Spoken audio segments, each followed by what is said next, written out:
y hoy tenemos como invitado muy especial a Eduardo Fondevila.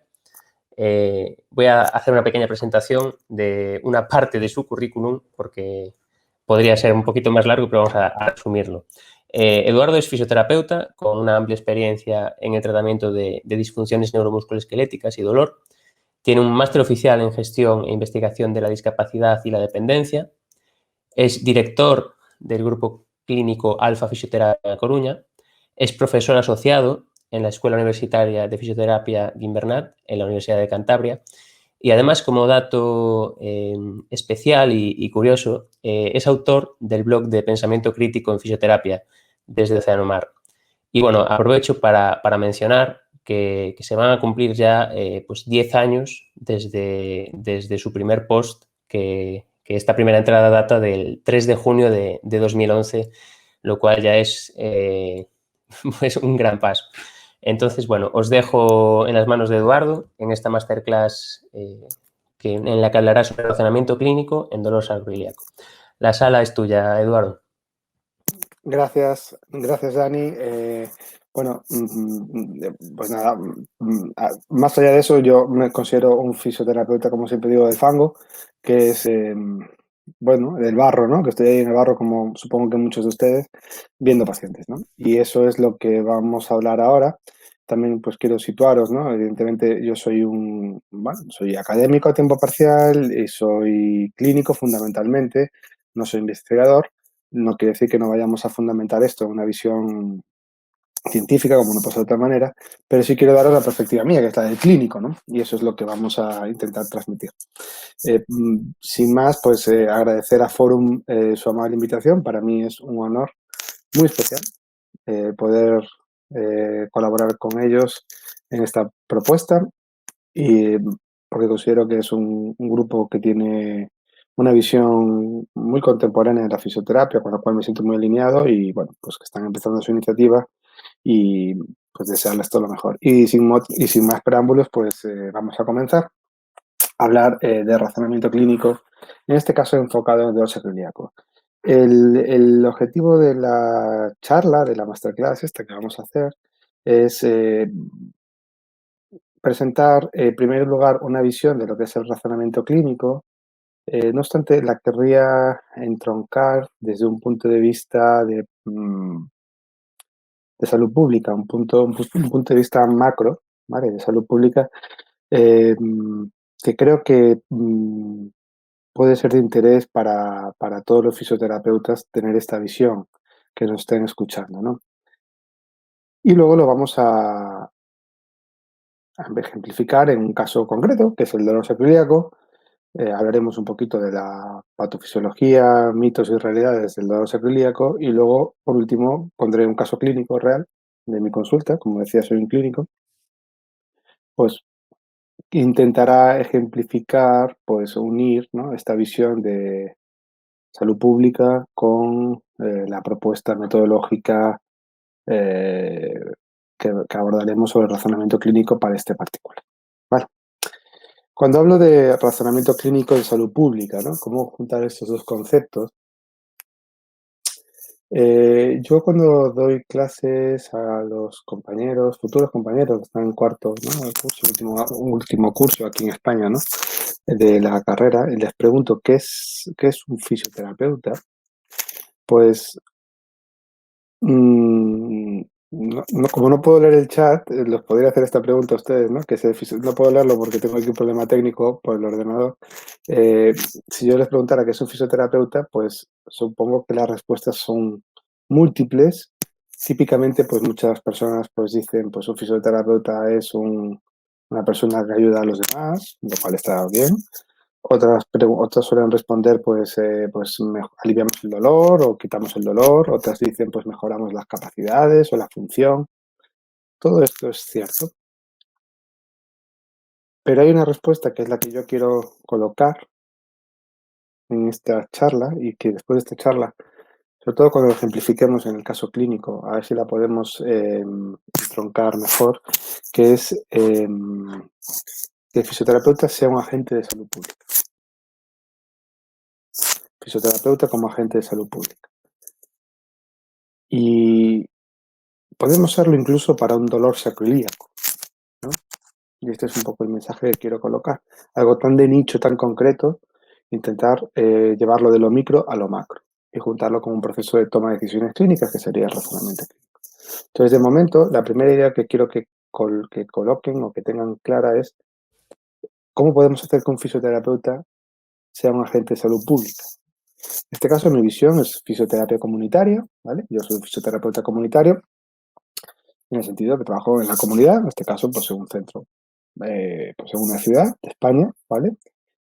Hay otros compañeros que trabajan pues, en el ámbito comunitario, en el servicio público. Formamos parte de la misma red, solo que unos, pues bueno, en el servicio público y otros pues a pie de calle, ¿no? Para usuarios que tienen pues un acceso más directo, ¿vale? Fisioterapeuta como agente de salud pública es lo primero que quiero que tengan ahí, me retengan. Vamos a intentar unir, esa es la visión de salud pública, luego la ampliaremos y ver en toda su dimensión qué significa ser un agente de salud pública con fisioterapia. Y ahora vamos a intentar unirlo con la idea del razonamiento clínico, ¿vale?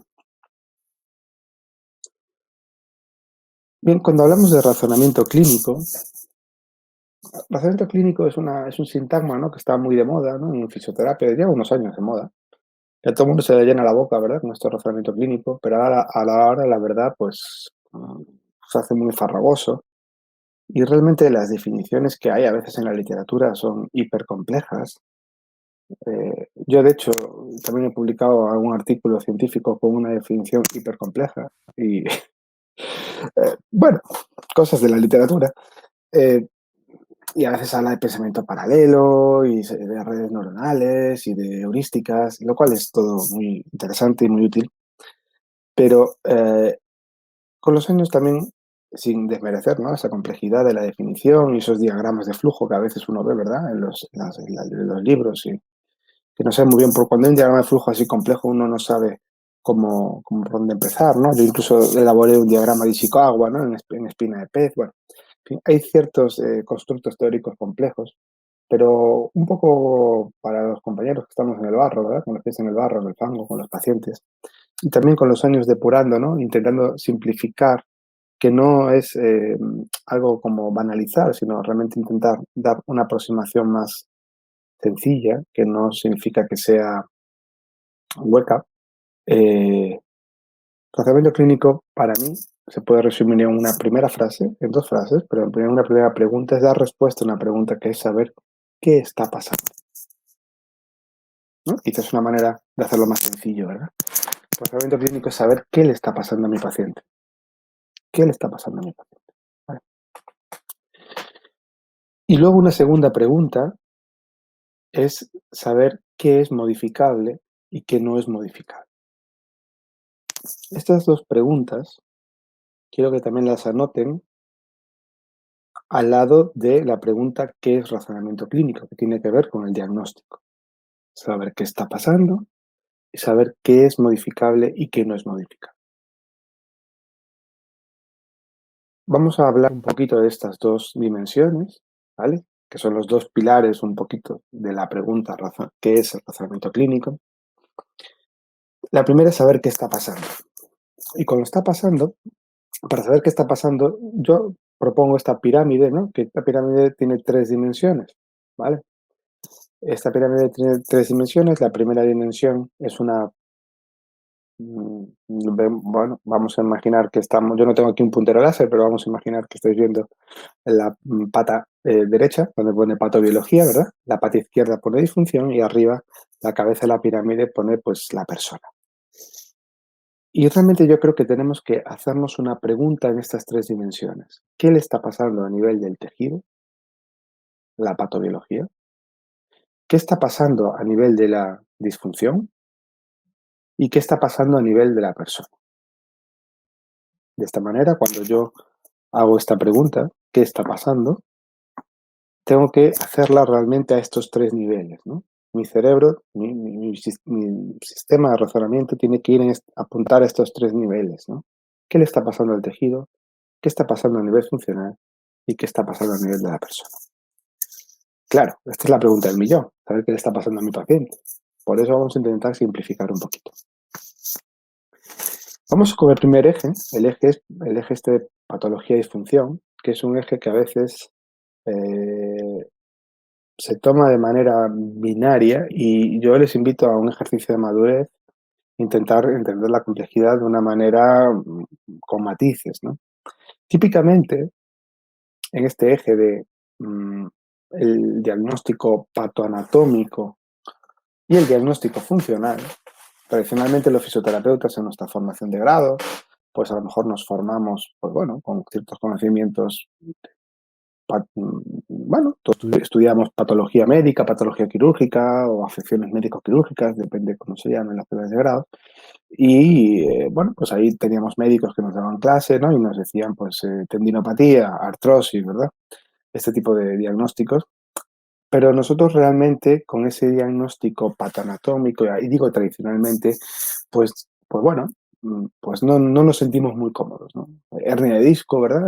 Discopatía, tendinopatía, esto pues bueno, bien, pero no nos da, ¿verdad? Manejo rápido, y rápidamente pivotamos al otro eje, al eje de la disfunción, ¿no? Porque los fisioterapeutas además tenemos una característica por nuestra propia práctica clínica, que es que hacemos propuestas de valoración-tratamiento, ¿no? Nuestras propuestas diagnósticas son a la vez de valoración, ¿no? Entonces, son a la vez de tratamiento. A la vez que estamos valorando, estamos tratando y reevaluando, ¿no? Es como un proceso mucho más dinámico, el de la fisioterapia.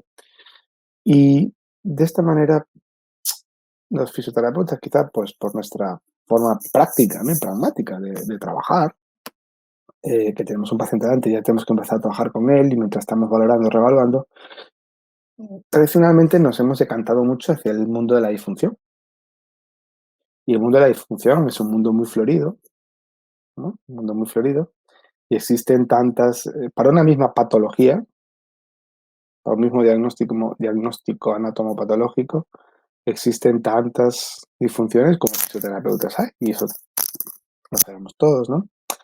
Hay propuestas más célebres o más celebradas, ¿verdad?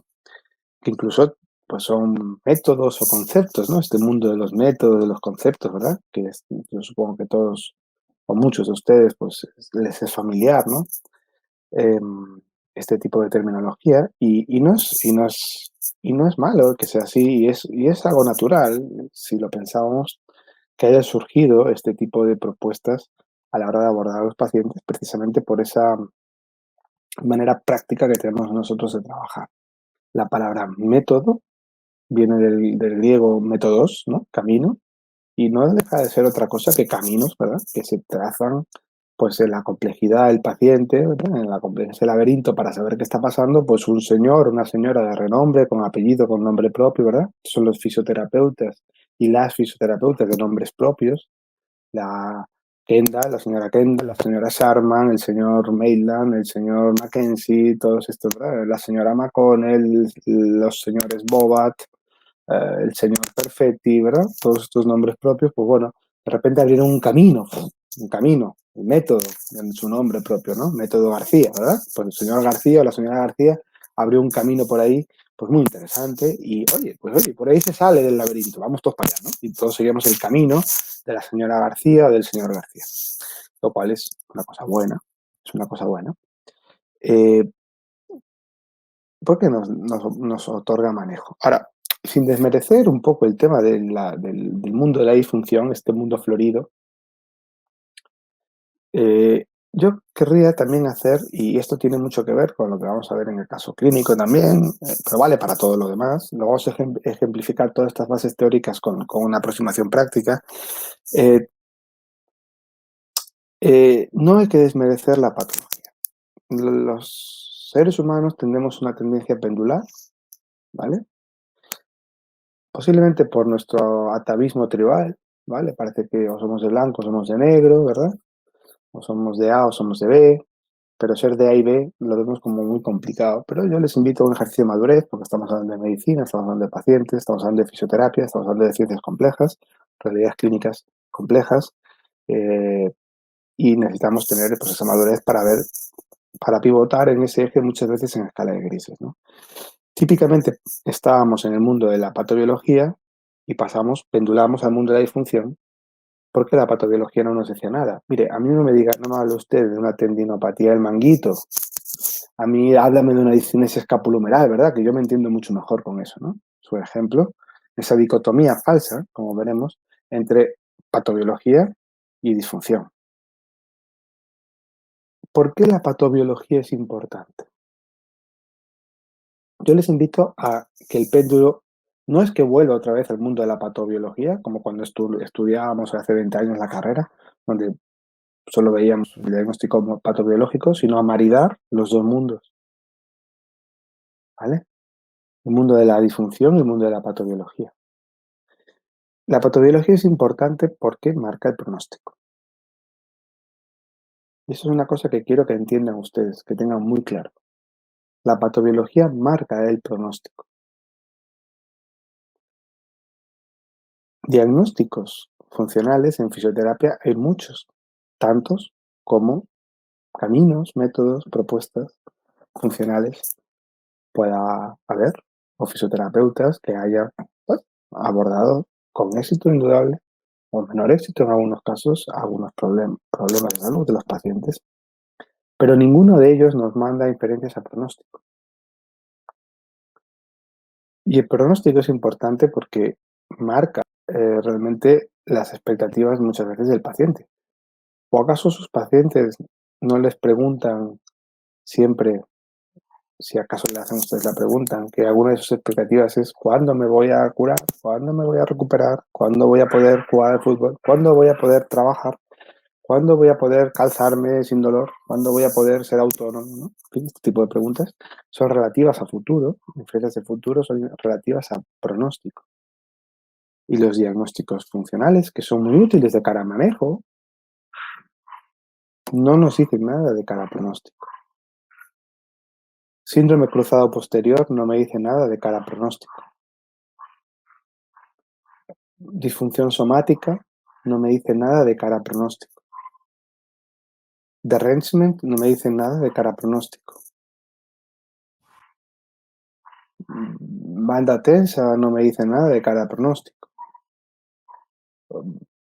Hipomovilidad no me dice nada de cara a pronóstico. En fin. Síndrome de flexión, disfunción de movimiento, puedo seguir, ¿no? O sea, me da igual, cualquiera de ellas no me dice nada de cara a pronóstico. Y todas ellas son súper útiles, ¿verdad? Para el manejo clínico, fundamentalmente pues para el manejo sintomático en la mayor parte de los casos, pero no me dicen nada de cara a pronóstico. Y si no sé el pronóstico, no sé satisfacer a mi paciente en sus demandas de salud, más allá de aliviar síntomas. Entonces tampoco estoy siendo un agente de salud pública, como ya iremos viendo. La patología es importante porque marca el pronóstico. Pero entonces les voy a invitar a que revisen siempre todos los diagnósticos patobiológicos, sobre todo para entender el proceso de historia natural de la condición. No sé si ustedes conocen el concepto de historia natural de una condición. Como no puedo leer el chat, no lo sé, pero a lo mejor muchos de ustedes les suena ese concepto de historia natural, pero seguramente a algunos igual no. El concepto de historia natural es la historia natural, como va la redundancia, del curso natural de la enfermedad o de la patología. ¿Cuál es la historia natural de la COVID-19? Por decir una enfermedad un poco de moda, desgraciadamente, ¿verdad? En todo el planeta. Pues desde la infección, 5 o 7 días, ¿no? Hay una fase, digamos, de inoculación, de reproducción, de replicación del virus en las vías aéreas altas, donde el sujeto es asintomático, de promedio. A partir entre el día 5 y el día 7, el sujeto empieza a ser sintomático o asintomático, ¿vale?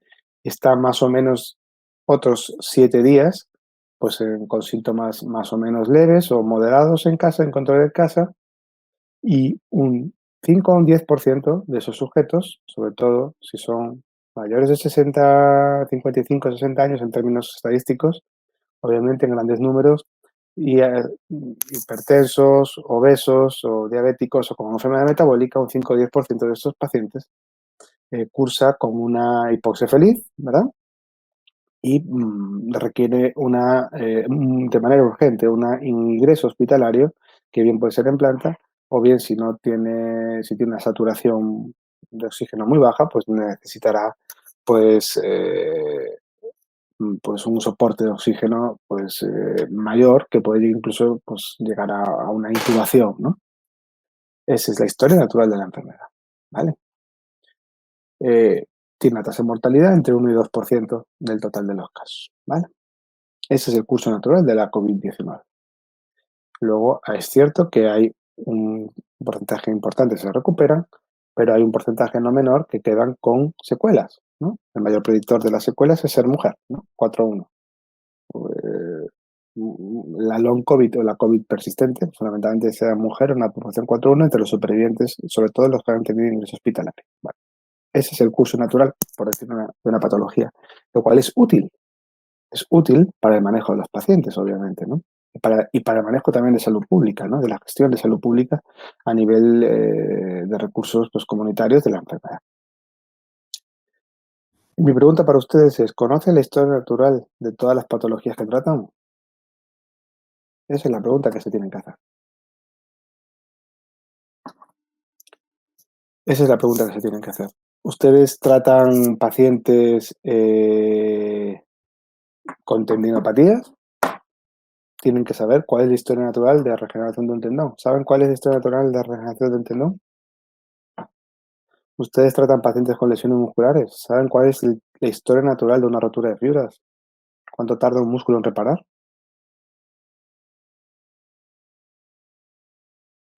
¿Ustedes tratan prótesis de cadera? ¿Sabéis cuál es la historia natural de una prótesis de cadera?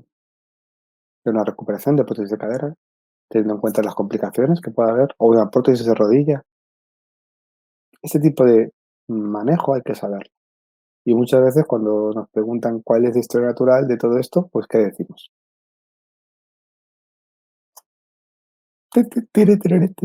Hacemos así un poquito, pues bueno, depende, tiempo.